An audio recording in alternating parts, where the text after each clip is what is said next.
What's up, YouTube? Now I know I've got a good bit of videos on here showing all kinds of stuff, and I've tried to put comments on them trying to explain some things. Some things I couldn't explain at the time. Um,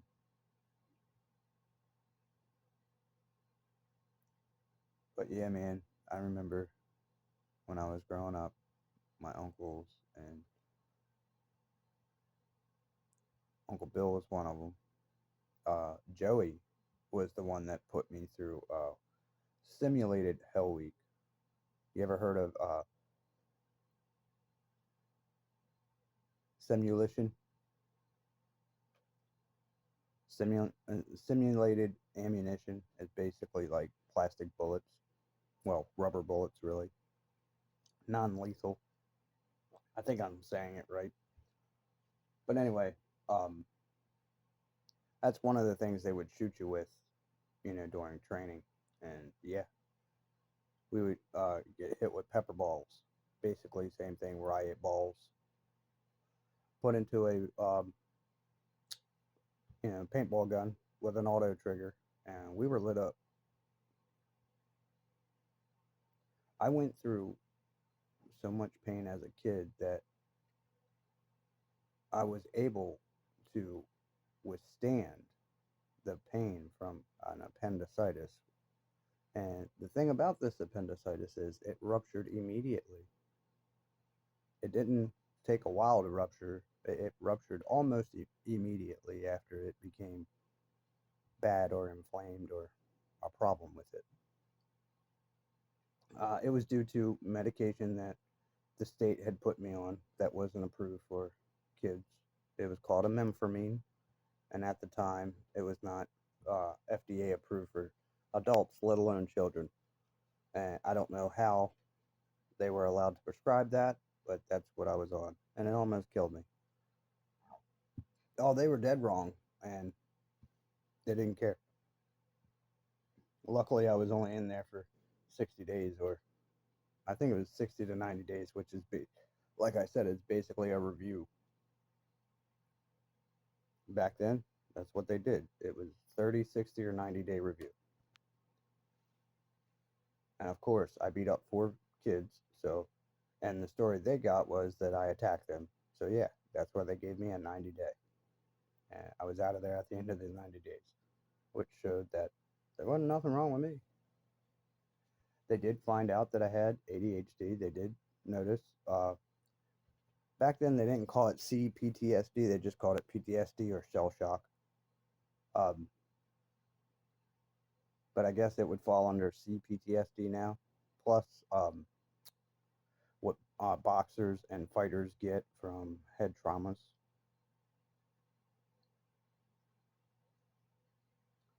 Yeah, I had light touches of it.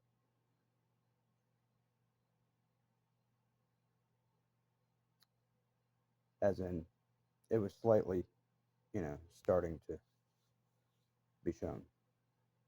They thought it was something else at first. Uh, I am autistic, but I'm high functioning autistic. I didn't know that until I was 15. What I was told about my PTSD was that I was very high functioning, which was kind of amazing. He said that I was actually able to, hold it. And I said, well, most of it's not. I don't call it PTSD. I call it remembering what people have done. And when I see things that are exactly similar to those situations that went down, I'm ready.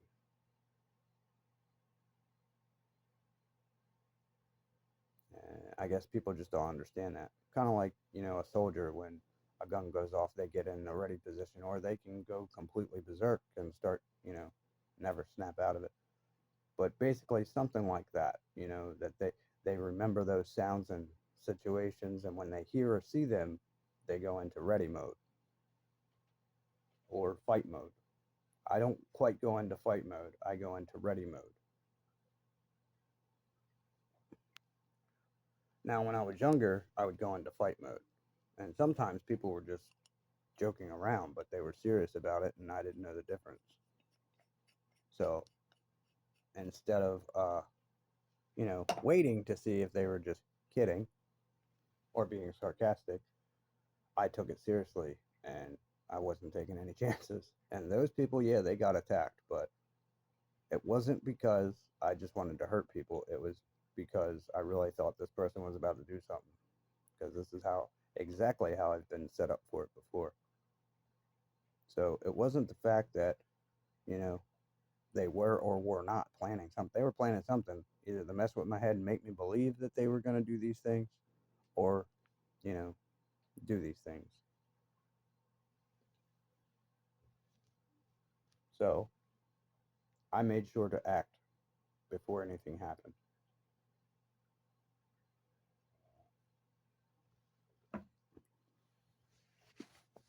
And yeah, a lot of those moments where when I reacted and I was wrong, or at least I was made to believe I was wrong, because I reacted way before they could do anything. So technically, they could lie about it. Nobody really knows if they were going to go through with what they were doing or not.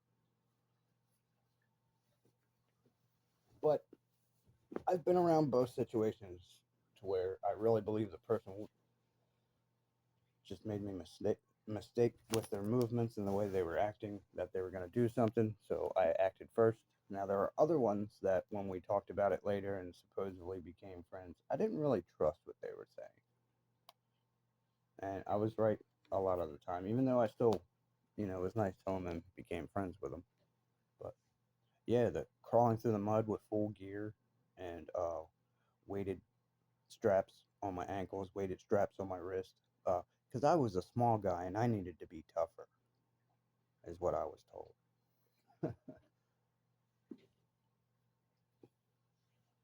So yeah, I was made to train with double the weight than anybody else. I'm talking about they trained with 10-pound weights on their ankles and wrists. I trained with 20s. And sometimes they would make me wear one of the dive weighted belts.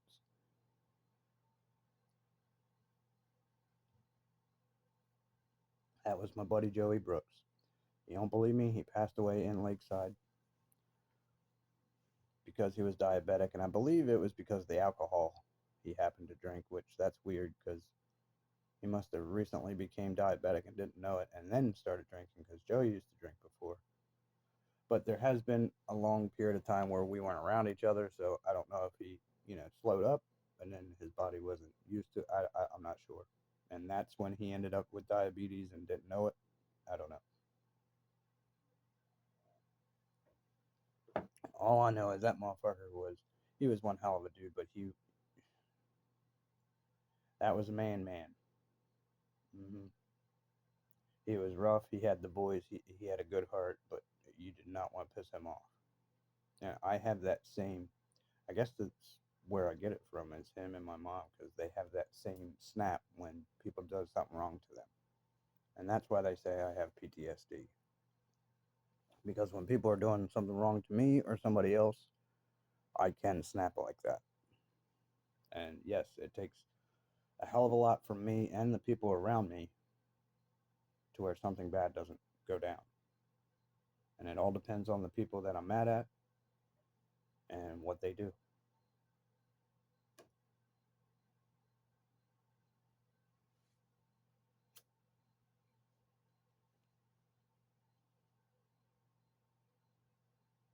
People think it's a joke.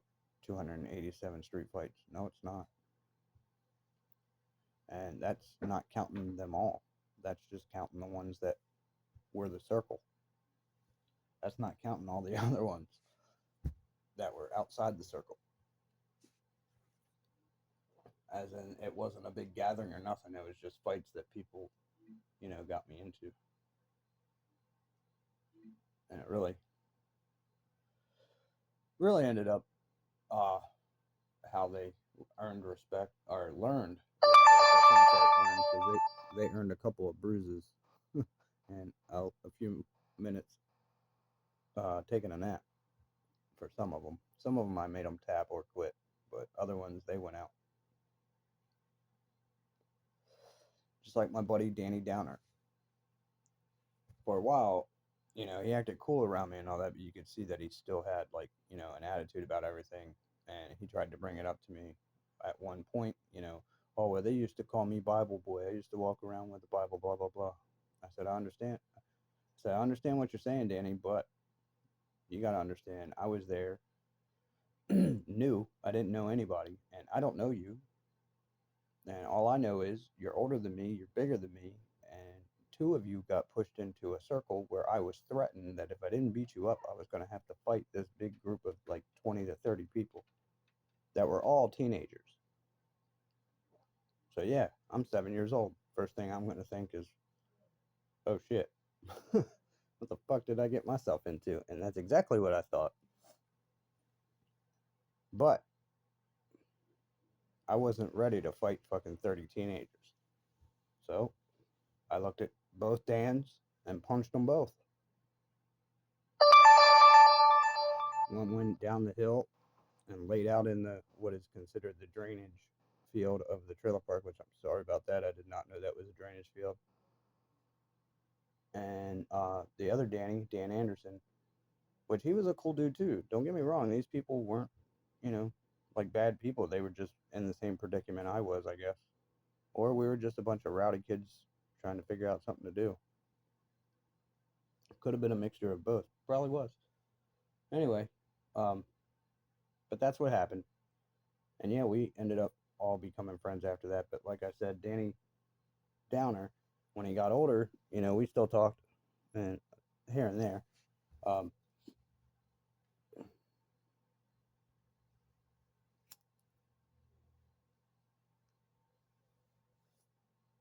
but yeah, when I seen him at Pizza Boy and I was with Tiffany, me and her were going up to get some pizza for the kids, and he happened to be the one at the door, and he went to open it up and let us in, holding the door for us because he was in front of us, and I was like, "Thank you." I said, "Danny, what's up, man?" He said, "Hey, man," and we started talking, of course, about all the fighting stuff. I said, "She don't believe me," and he said, "Oh yeah, we used to do that all the time, and this dude was unstoppable for some reason." I said, "I don't know why. Either you all didn't know how to fight, or apparently I did." And I was just goofing off. I really didn't go there to be some badass. I was just protecting myself and my brother. That's it. Other people would, hoot and holler and all that about it. And, just like any other incident, whoever wins, they act like they're Superman, blah, blah, blah. I mean, seriously, that's where I got a shirt. It was a yellow shirt with a Superman symbol on it that said Super Kid. And that was from them. They were the ones that gave me that. Yep, yellow shirt, had the Superman diamond symbol on it. It was just outline. It wasn't like a big fancy one or nothing with all the color and all that. It was just a black outline. And it said Super Kid written in black in the middle.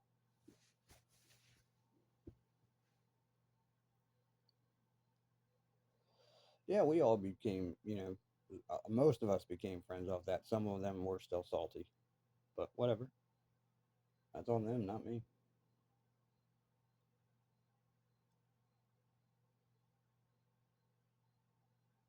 But yeah, 287. I didn't lose a one of them. There was one that was considered a draw, and that was decided by the group. I don't know why they decided it a draw. It was a forfeit. That dude quit. That's a tap out.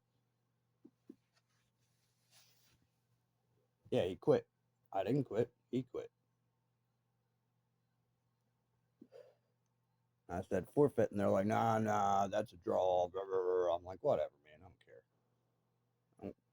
I just don't give a shit. Then they all wanted to play football, which I found out Smear the Queer is just fucking rugby. That's all it is.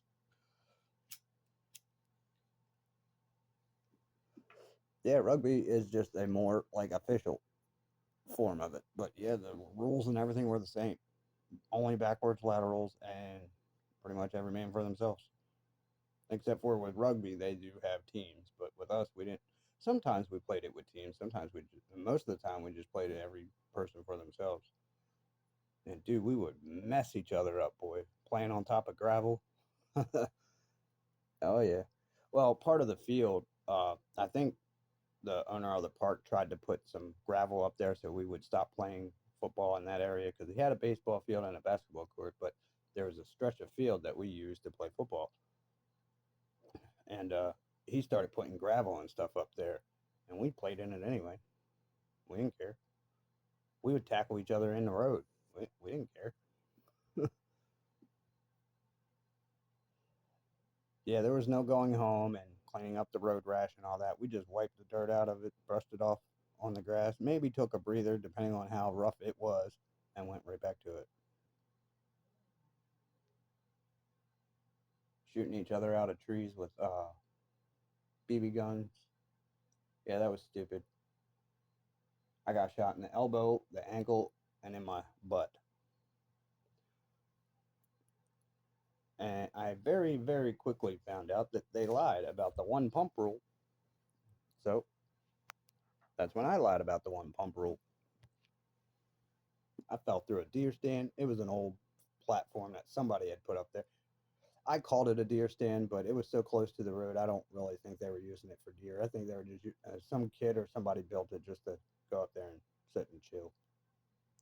But it was just a platform with boards on the one tree leading up to it, in between four trees that were really close together, maybe like 4 or 5 feet apart from each other. And then there was another one on a three trees, which made like a triangle with a ladder leading up to it.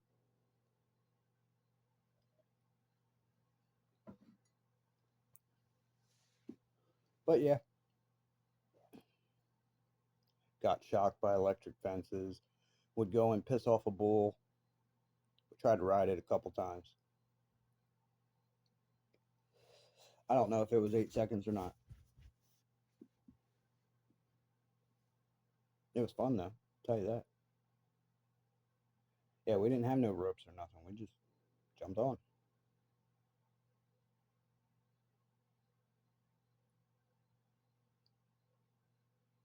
Yeah, when I first met that bull, I was wearing a red shirt and rolled under the fence right in front of it and didn't even notice it was even 20, 15, 20 feet from me.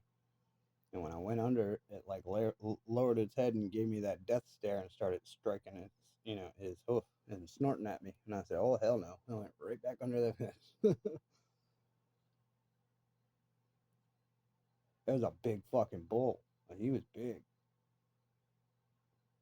I don't know. Maybe he wasn't that big because I was a kid, but to me, he seemed freaking huge. I know he was at least a couple thousand pounds, easy, at least 1,000.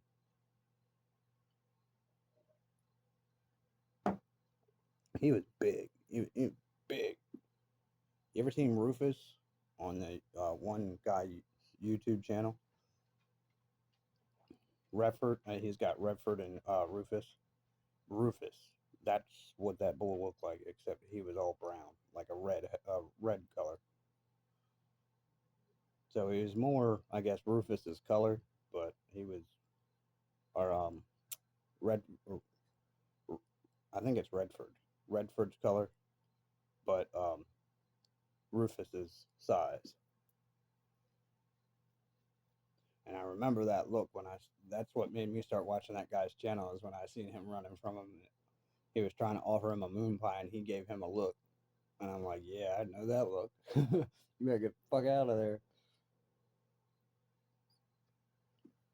And that's when he started saying, oh boy, he doesn't want the cookie. I'm in trouble. And I'm like, yeah, you're in big trouble. That you have no chance. You are not gonna make it. Or no, it was Redford that he was trying to. But he has other ones where Ruford is acting the same way. But that's just their nature. You got to respect them. And trust me, we didn't hurt that bull, but we did not respect what we should have. And yeah, we definitely felt it. We were laughing and holding our bruises and bumps and whatnot on our way home. thinking it was hilarious that we almost died. We were stupid.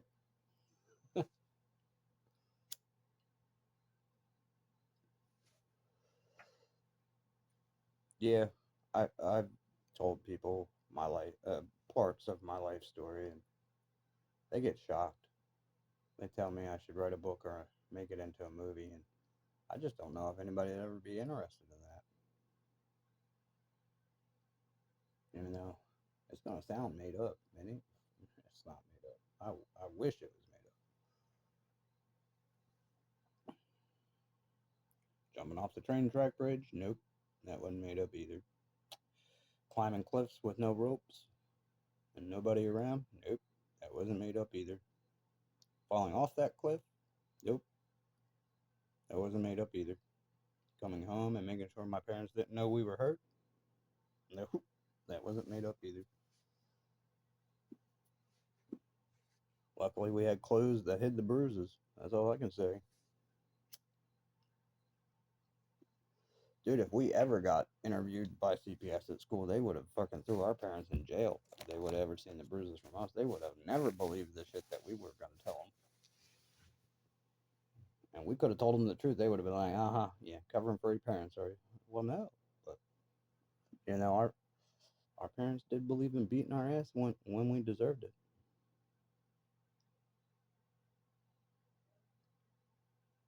Sometimes when we didn't. I guess we did in their eyes. But they never, I never took that as abuse. I was a hard headed, hyper, bouncing off the walls kid. Now, when I was little, I didn't understand it. I hated it, being corrected like that. Even to the point where I said I was never going to do that to my kids, and I never did. Kyle never been physically disciplined by me. Jazzy never did, and David was 3 times, and I wouldn't even call them a smack. It was more or less just to hurt his feelings,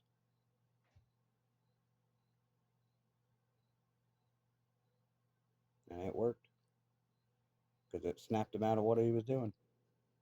Kirsten, she got it twice, and Talon never got it. He mostly got sent to his room, or, which they all got that, but sometimes they would push their luck or do something really crazy, and yeah, they deserved it. Whoa.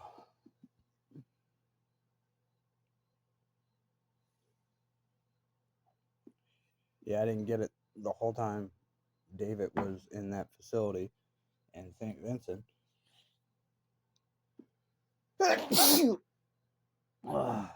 Him and Talon would play video game after video game, and it was like the perfect scenario. They never fought.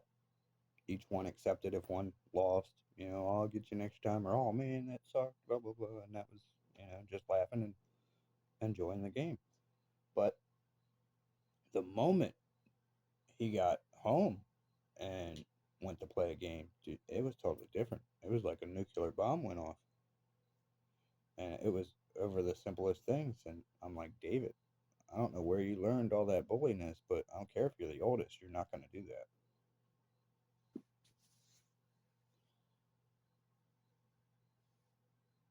Yeah, he kept bugging me to play games with Talon because he was in trouble because his grades were slacking because he was being lazy at school. And uh, one day I finally gave in and said, if you can behave and not, you know, think that this is going to happen all the time, I'll let you today because you have been pretty decent. And he goes in there, and the first thing he does is snatch the controller from him. And I'm first player, and I'm like, oh no. And that's when Talon ain't having that. Dad, I said, yeah, I know. And I was already on David for what he was doing. And then when he went to give it back to Talon, he threw it at him and bounced it off his face. And I said, that's it, in your room. And then he went to come at me, and I bent him right over my knee and smacked him on his butt. And he stopped.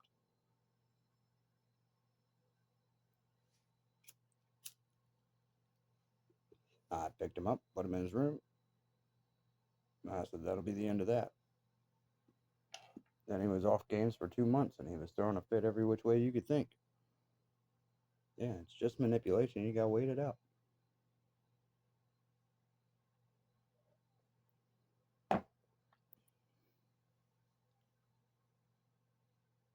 Yeah, that's what his mother tried to put a court date up against me for. Even though David was scared that day, he didn't want to go with his mother, and I have it on video of that. Me dropping him off on that Sunday, and she doesn't even have a car to take them home. And judge wouldn't even let me submit it as evidence. I'm like, I have evidence that proves that she's lying, 100%. And he wouldn't let me give it. And I'm like, are you kidding me? So I have evidence that'll prove that she's lying without a shadow of a doubt, and you won't let me submit it. Okay. That makes a lot of sense, doesn't it? Doesn't make sense on why he wouldn't let video evidence that proves that the, you know, person that's doing all this is lying. And I still have it. It was on my dash cam. It was one thing her and her mother were mad about because I bought a dash cam. I used to put my phone up there, but then, it started running out of room and I had to put stuff on other stuff. So I just got one that had its own SD card. And they would try to mimic me and videotape me, which I didn't care. Videotape me all you want. But the first visit, because they were trying to have the visits, me pick the kids up at her house, and every time I would do that, I'd have cops showing up at my house saying that me and her got into a fight or this happened or this, and I'm like, what? And that's when the one cop told me, he's like, you need to start videotaping or, meet somewhere where, you know, police are. And I'm like, oh, great. So I made it to where we had to meet at Northeast Police Station. And because she was, she already had friends in the state police, so I didn't want to be up there. And I should have thought about that because where she worked at Dollar General was literally 50 feet from the police station. So I'm pretty sure they all go in there at some time, drinks, snacks, whatever.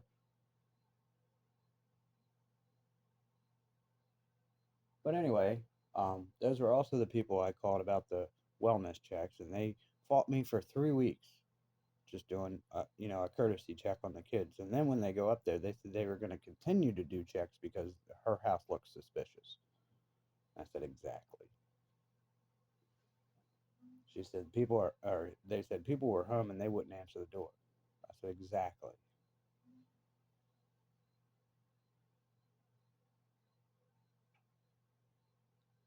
And she was contemplating whether she was going to skip out of state with them or, hurt them before she left. And that was another story from the kids that came up, that she was yelling at them saying that she was going to make sure something happened to them, but she didn't know if she was going to do it after she moved to Florida or before.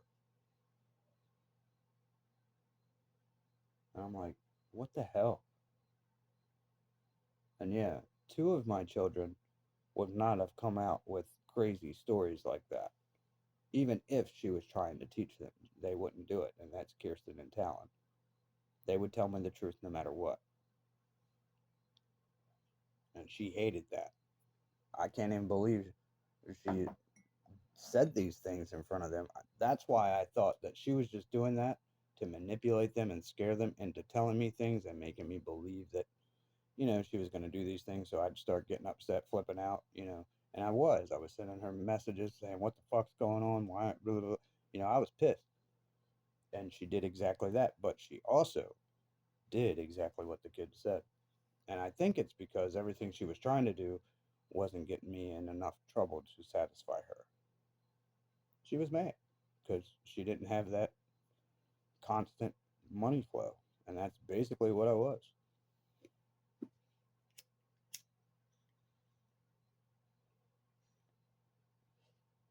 Yeah, a lot of drug addicts and whatnot that are female will do that. They'll try and shack up with a dude.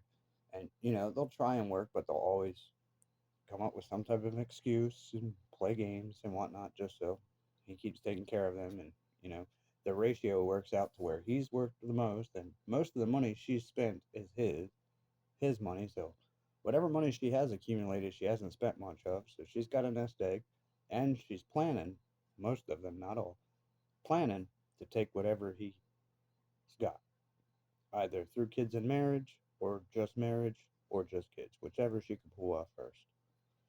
In today's world, women will make you feel like there's something wrong with you if you don't want to sleep with them. But they'll turn around and try and act like if they get pregnant, everything's your fault, even though they will try to get you to do things unprotected. They will do things ex- to the extreme to get what they want. And then they will blame you. Why? Because most men are known as, the F boys of today's era. See, back in Gen X's era, most of those smooth talking, cocky, bully ass men were the ones girls picked because they seemed like they were the strong ones. And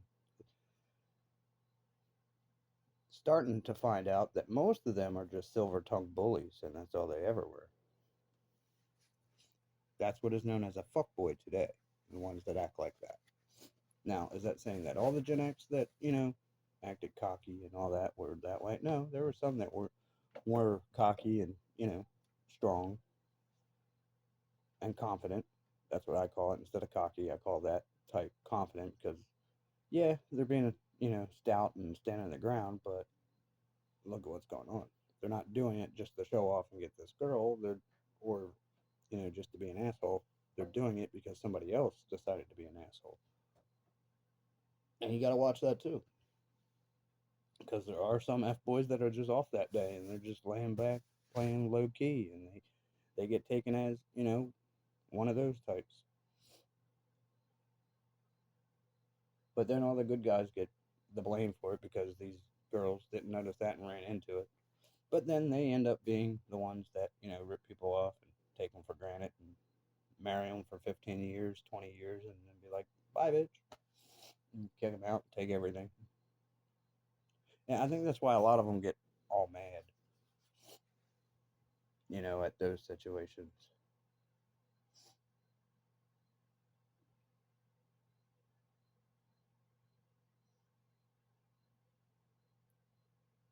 Like when the dude breaks up with her before she can do that, or anything she's trying is not working. For some reason, it's just falling apart and it's not working.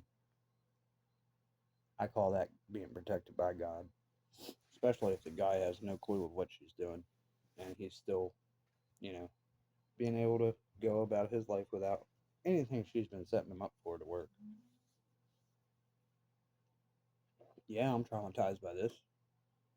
I never dreamed of women being like this. I always thought they were the better ones, and we were blessed to have them in our fucking presence. That is wrong. Some of them, yes. Most of them, no. Run and run fast. Same way with the real ladies and these F boys that talk you into shit. Run. See, there's a reason why you wait. And that's the reason. If you don't give it to them and they run off other places, bam, F boy. If you don't give it to them and they don't want anything to do with you, guess what? F boy. You guys are skipping over the thing that tells you the red flags up front. And you're creating your own red flags that aren't red flags. Oh, he works too much. That's not a red flag.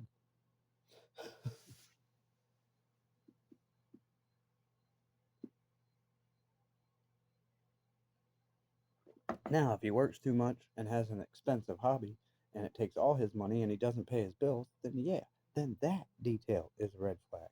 If he works a lot, pays all his bills, has expensive toys, and maintains them, then no, that's not a red flag. What's the red flag is the girl that's noticing that. Because what is her true intentions? Are you here to enjoy the comfort of this, or are you going to try and take it for yourself? Or if you can't get it for yourself, are you going to try and destroy it? This is the way women should be thinking. This is the way men should be thinking.